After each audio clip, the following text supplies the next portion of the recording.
मंजीत नेगी भी हमारे साथ जुड़ गए हैं। सेना प्रमुख जो हैं वो दौरे पर हैं रिपब्लिक ऑफ कोरिया के, उसको लेकर क्या कुछ चल रहा है ये सब कुछ हम समझने की कोशिश करेंगे। मंजीत नेगी जी, सेना प्रमुख जो हैं वो रिपब्लिक ऑफ कोरिया के दौरे पर हैं। इस दौरे का सबसे पहले मकसद बताइए, फिर हम आगे सवाल करेंगे। देखो, 3 दिन का दौरा है और काफ़ी अहम ये दौरा है। ख़ासतौर से अगर हम देखें दक्षिण कोरिया के साथ जिस तरह के सामरिक संबंध भारत के हैं, और ख़ासतौर से दक्षिण कोरिया एक ऐसा देश है जो भारत की तरह ही चीन की बढ़ती जो आक्रामक गतिविधियां हैं उनसे परेशान है। और 2015 में पूर्व रक्षा मंत्री स्वर्गीय मनोहर पर्रिकर की यात्रा के बाद ये बड़ी यात्रा, सैन्य स्तर पर अगर देखें तो ये बड़ी यात्रा है।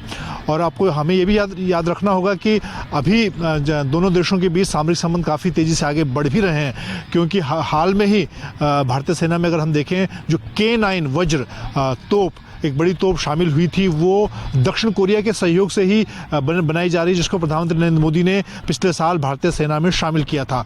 तो ये चीज़ें दिखाती हैं कि किस तरह से हाल के दिनों में दक्षिण कोरिया के साथ भारत के संबंध आगे बढ़े हैं। और इसी लिहाज से जो सेना प्रमुख जनरल मनोज मुकुंद नरवणे हैं, उनकी जो यात्रा है 3 दिन की, काफ़ी अहम मानी जा रही है।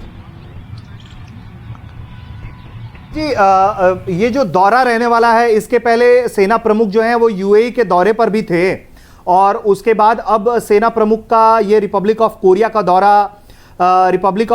दौरा इसलिए भी दिलचस्प है कि क्योंकि वहाँ भी एक खासा तनाव रहता है नॉर्थ और साउथ कोरिया के बीच में। अमेरिका की वहाँ भी भूमिका है, एक तरफ से चीन खड़ा है नॉर्थ कोरिया के पीछे, और भारत के भी संबंध अच्छे हैं नॉर्थ कोरिया से। तो इसको देखते हुए ये दौरा कितना खास है, और लगातार ऐसे दौरों के पीछे का मकसद अगर आप समझा पाए हमारे भारत तक के दर्शकों को तो अच्छा रहेगा। देखिए, सेना प्रमुख जनरल मनोज मुकुंद नरवणे की यात्रा के दौरान कई अहम समझौते होने हैं, खासतौर से दोनों सेनाओं के बीच में। और यहाँ पर यह भी याद रखना होगा कि दक्षिण कोरिया के जो हालात हैं, सरहद के जो हालात हैं, वो कुछ भारत से मिलते जुलते हैं। जिस तरह से पाकिस्तान से लगने वाली सरहद पर साल भर तनाव रहता है, उसी तरह से दक्षिण कोरिया के लिए उत्तर कोरिया के साथ जो उसकी सरहद लगती है, वहाँ पर लगातार तनाव की स्थिति बनी रहती है। और उसको देखते हुए वो खासतौर से दक्षिण कोरिया भारत के साथ कई चीज़ें साझा करना चाहता है। भारत के साथ जंगल वॉरफेयर की जो ट्रेनिंग है उसको सीखना चाहता है। और इससे पहले अगर हम देखें, 2 अहम चीज़ें हैं जो सेना प्रमुख की यात्रा के दौरान कई चीज़ों पर बात होगी। साउथ चाइना सी, जहां पर चीन की बढ़ती गतिविधि है, उसको लेकर चीन दक्षिण कोरिया को भी साउथ चाइना सी में नहीं घुसने देता है। तो वो, और उस जिस तरह से भारत का भी कोशिश है कि दक्षिण साउथ चाइना सी में जिस तरह से चीन की बढ़ती गतिविधियां हैं, भारत की जो एक्ट ईस्ट लुक पॉलिसी रही है, उसको लेकर भी ये यात्रा काफ़ी अहम होगी। और अभी जो जानकारी हमें मिल पा रही है उसके मुताबिक कई सामरिक मुद्दों पर बातचीत होनी है।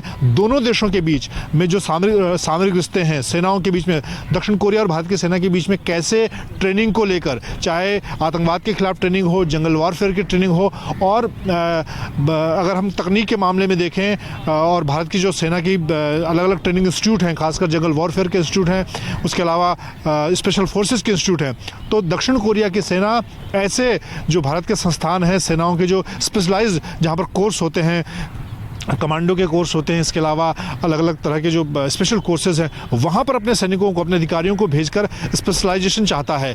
ये एक क्षेत्र है। तो आने वाले दिनों में हम देखेंगे कि दक्षिण कोरिया और भारतीय सेना के बीच में साझा युद्धाभ्यास हो सकते हैं, उसको लेकर सहमति होनी है।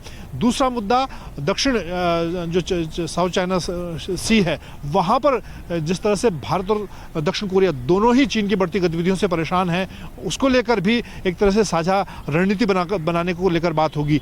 तीसरा जो बड़ा मुद्दा है दोनों देशों के बीच में, हथियारों को लेकर, तकनीक को लेकर साझा करने की। जिस तरह से पिछले साल भारतीय सेना के पास दक्षिण कोरिया के सहयोग से जो यहाँ पर हमारा प्राइवेट सेक्टर तैयार कर रहा है K9 वज्र, जो एक बोफोर्स के बाद लंबी दूरी तक मार करने वाली जो तोप है, वो शामिल की गई। गुजरात में जहाँ पर प्रधानमंत्री नरेंद्र मोदी ने खुद उस तोप को शामिल किया था, वो तोप K9 वज्र तोप दक्षिण कोरिया के सहयोग से ही बनाई जा रही है। तो हथियारों के मामले में दक्षिण कोरिया जैसे की कोशिश है कि वो भारत से ब्रह्मोस मिसाइल वो लेना चाहता है। ऐसे दोनों देशों के बीच कई हथियार, साझा हथियार हैं जो एक दूसरे को दे सकते हैं। कुछ हथियार भारत दक्षिण कोरिया से ले सकता है। कई ऐसे खासतौर से मिसाइलें हैं, चाहे ब्रह्मोस की बात की जाए, दूसरी मिसाइलें हैं जो दक्षिण कोरिया चाहता है कि वो भारत से ले। तो ये 3 ऐसे बड़े क्षेत्र हैं जहां पर सेना प्रमुख जनरल मनोज मुकुंद नरवणे की यात्रा के दौरान दोनों सेनाओं के बीच में संबंधों को आगे बढ़ाया जाएगा। जी, चूंकि आप हमेशा सीमाओं के दौरे पर रहते हैं, हाल में आपकी स्टोरी भी हमने दिखाई कि आप किस तरीके से अरुणाचल के दौरे पर पहुंचे हुए थे।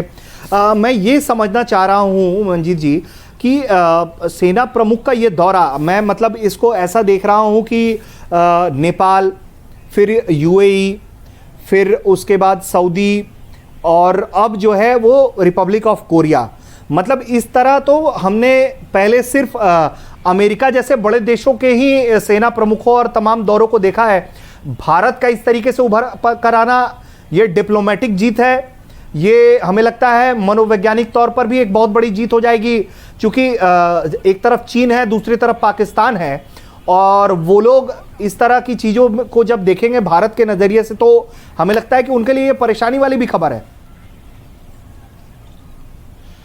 आपने सही कहा ऋषि, और इसको इस तरह से समझना होगा कि भारत की जो एक्ट ईस्ट पॉलिसी रही है उसके तहत एक, अगर हम पिछले 2-3 महीनों को देखें तो जिस तरह से रक्षा सेना प्रमुख ने अपना दौरा शुरू किया, नेपाल, म्यांमार, उसके बाद यूएई का दौरा, और अब उसी दौरे को आगे बढ़ाते हुए दक्षिण कोरिया का दौरा, तो ये जो एक खास तौर से नरेंद्र मोदी सरकार की कोशिश रही है कि अपने जो उत्तर पूर्वी राज्य हैं उनसे जुड़े जो हम लुक ईस्ट पॉलिसी की, एक्ट ईस्ट पॉलिसी की बात कर रहे हैं, उसको आगे बढ़ाने की दिशा में। और ये कहीं ना कहीं एक एक्ट ईस्ट जो पॉलिसी है, ये एक सोची समझी, एक लंबी दूरगामी रणनीति के तहत भारत उस पर काम कर रहा है। और इसीलिए सेना प्रमुख जनरल मनोज मुकुंद नरवणे नेपाल की यात्रा पर जाते हैं, म्यांमार की यात्रा पर जाते हैं, यूएई की यात्रा पर जाते हैं, और अब दक्षिण कोरिया की यात्रा पर वो हैं।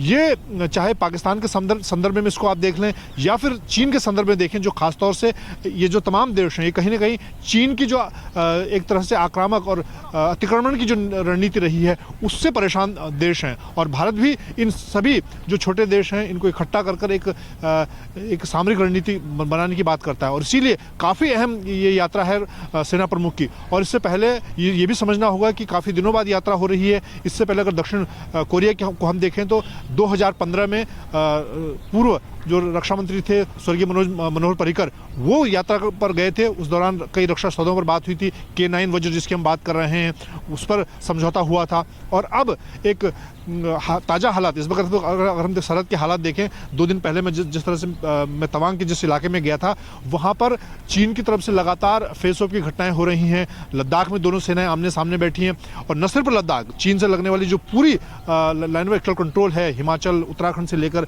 अरुणाचल तक, पूरी सरहद पर पहली बार ऐसा मौका है जब पाकिस्तान की तरह ही साल भर वहाँ पर जो हमारे सैनिक हैं वो 0 से नीचे के तापमान में इस वक्त तैनात हैं। जबकि ये माना जाता था कि चीन से लगने वाली सरहद पर कम से कम सर्दियों में और इस सरहद पर कभी गोली नहीं चलती, लेकिन इस वक्त पूरी सरहद पर, चीन से लगने वाली सरहद पर जिस तरह के हालात हैं, ऐसे में सेना प्रमुख की यात्रा के कई मायने हैं। और एक तरह से चीन खासतौर से दक्षिण साउथ चाइना सी में जिस तरह से अपनी आक्रामक रणनीति को लेकर आगे बढ़ता रहता है, वहाँ पर जिस तरह से दूसरे देशों को नहीं घुसने देता है, उसको लेकर भी दोनों देश चाहते हैं, चाहे म्यांमार, चाहे दक्षिण कोरिया हो, म्यांमार हो, भारत हो, कि उसको लेकर एक नई रणनीति बनाई जाए। हाल में जिस तरह से मालाबार एक्सरसाइज के दौरान भी भारत ने कोशिश की थी कि अमेरिका, ऑस्ट्रेलिया, जापान के साथ समंदर में एक नई रणनीति बनाई जाए। पहली बार ऑस्ट्रेलिया को उसमें शामिल किया गया। और खासतौर से जिस तरह से चीन दक्षिण साउथ चाइना सी में समंदर में घुसने की कोशिश करता है, बाकी देशों को वहाँ पर रोकता है, उसको लेकर समंदर में भी रणनीति, समुद्री मोर्चे पर भी रणनीति बनाई गई। और अब सेना प्रमुख जिस तरह से दक्षिण कोरिया के दौरे पर हैं, उस पर भी इस नजरिए से देखना होगा। मंजीत जी, आप ये तमाम रणनीतिक बात हमें समझा रहे थे, वाकई में ये बहुत ज़रूरी है हमारे दर्शकों के लिए। वो समझ भी रहे होंगे आपके इन बातों से कि कितना ज़रूरी हो जाता है एक एक दौरे को डिकोड करना और फिर समझना कि इस दौरे से कितना दूर का लाभ होगा। दक्षिण कोरिया और तमाम चीज़ों को लेकर जो बात हो रही है, और एक बयान आया था पाकिस्तान की तरफ से कि भारत जो है वो बड़े देशों से मिलकर एक सहमति ले रहा है ताकि वो हम पर हमला कर पाए, मतलब सर्जिकल स्ट्राइक जैसी बातें कर रहा था वो। इसे हम कैसे देखें, क्या हम उससे जोड़कर देखें ये पाकिस्तान की घबराहट मात्र थी या वाकई में कुछ मतलब हमारे दर्शक ये उम्मीद करें कि नए साल पर कोई नया धमाका होगा दुश्मन देशों पर? देखिए, जहाँ तक पाकिस्तान के खिलाफ किसी सैन्य कार्रवाई की बात करें ऋषि, तो ये बहुत हाल में जो पाकिस्तान के बयान रहे हैं उनको तो कहीं से भी ये नहीं कहा जा सकता कि भारत इस तरह के फिलहाल कोई हमला करने जा रहा है। लेकिन रक्षा मंत्री चाहे राजनाथ सिंह की बात की जाए, प्रधानमंत्री नरेंद्र मोदी की बात की जाए या फिर सीडी जनरल बिपिन रावत की भी बात की जाए, लगातार उन्होंने इस बात को साफ किया है कि जब भी पाकिस्तान की तरफ से कोई ऐसी कोशिश होगी भारत की सरहद पर भारत के खिलाफ, उसका जरूर जवाब दिया जाएगा। अभी हमने देखा कि पाकिस्तान ने कोशिश की थी जम्मू कश्मीर में जो स्थानीय स्तर के चुनाव थे उनको वहाँ पर बड़ी आतंकी साजिश रचने की कोशिश की थी। और इस बार आपने देखा होगा कि सर्दियों के बावजूद ज़्यादातर जो जम्मू कश्मीर में घुसपैठ के रास्ते हैं उस पर भारी बर्फबारी के बावजूद पाकिस्तानी सेना की मदद से वहाँ पर जो शीज फायर था उसके दौरान पाकिस्तानी सेना की मदद से बड़ी संख्या में आतंकियों ने घुसने की कोशिश की, उसको सुरक्षा बलों ने नाकाम किया। तो ये तो साफ है कि अगर पाकिस्तान की तरफ से कोई भी बड़ा आतंकी हमले की कोशिश की जाती है, कोई बड़ी साजिश रची जाती है, उसका तुरंत भारतीय सेना मौके पर उसको जवाब देगी। सर्जिकल स्ट्राइक हो सकती है, एयर स्ट्राइक हो सकती है, वो सारे विकल्प अब भारत ने एक तरह से खोल रखे हैं। लेकिन फिलहाल जो बौखलाहट पाकिस्तान की तरफ से जो बयान आ रहे हैं, चाहे इस वक्त जो किसान आंदोलन को जोड़कर भी पाकिस्तान ने बयान दिया था कि उससे ध्यान भटकाने को लेकर सेना ऐसी कार्रवाई कर सकती है, फिलहाल ऐसा मुझे नहीं लगता कि कोई ऐसी कार्रवाई भारत की तरफ से होगी। लेकिन उसके साथ ही ये भी समझना होगा कि अगर पाकिस्तान की तरफ से आतंकियों की तरफ से कोई ऐसी कोशिश होती है तो उसका समय रहते तुरंत किसी भी मोर्चे पर, चाहे सर्जिकल स्ट्राइक की हम बात करें, एयर स्ट्राइक की बात करें, उसका मुंहतोड़ जवाब उसको दे दिया जाएगा।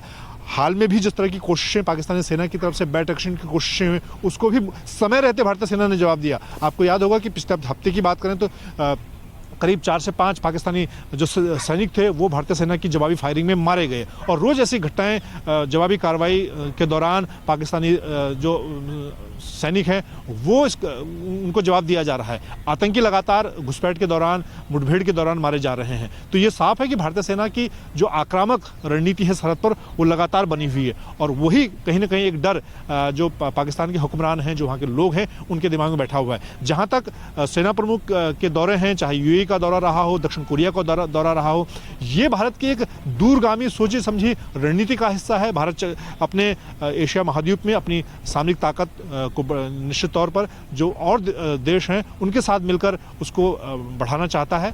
भारत की कोशिश है कि जिस तरह से चीन अपनी आक्रामक रणनीति के तहत बाकी देशों को घेरने की कोशिश कर रहा है, भारत निश्चित तौर पर उसको काउंटर। अच्छा मंजीत जी, एक